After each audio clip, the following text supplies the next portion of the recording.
మోహన్ కి చెప్పకనే పక్కింటి ఆవిడ పోతుంది, నేను పోతున్నా అంటుంది. తిరుగుతారు, రోజు తిరుగుతారు. ఇక అంటే వంట చేసి పెడతలేరు వాళ్ళకు, ఇక మొగోళ్ళకు.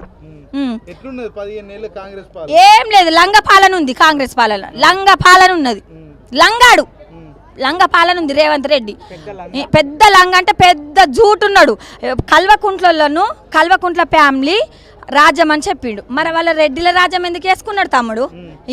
ఇవాళ అంత రెడ్డి 10,000 మినిస్టర్లు రెడ్డిలే ఉన్నారు, వాళ్ళు సీఎంల రెడ్డిలే ఉన్నారు. అంత రెడ్డిల పాలన ఉన్నది. బీసీలో ఉన్నారు ఇవాళ చెప్పు. 4 బీసీలు కూడా లేరు, మినిస్టర్లు అయినా మంత్రులు అయినా 4 ఎమ్మెల్యేలు అయినా వాళ్ళు లేరు. టీఆర్ఎస్ నుంచి కూడా రెడ్డిలే ఉన్నారు.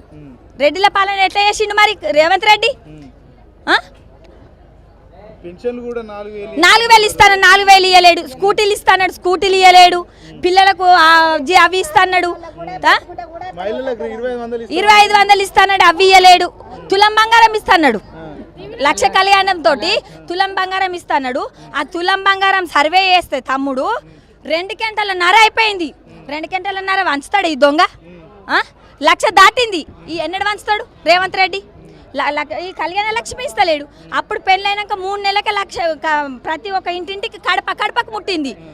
కడుపులో ఉట్టిన గర్భగుడిలో ఇలా కడుపులో ఉట్టి పిల్ల వెరిగి నుంచి ప్రసన్న వాటిక పోయేదాకా మా కేసీఆర్ బాపు అన్ని పథకాలు పెట్టిండు.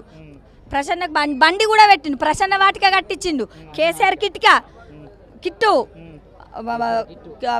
గవర్నమెంట్ హాస్పిటల్లో ఉచితంగా చూపెట్టుడు, వాళ్ళ అంబులెన్స్లో తెచ్చుడు, బెడ్ మీద వండబెట్టుడు, ప్రతి ఒక్కటి కేసీఆర్ బాపు చేసిండు.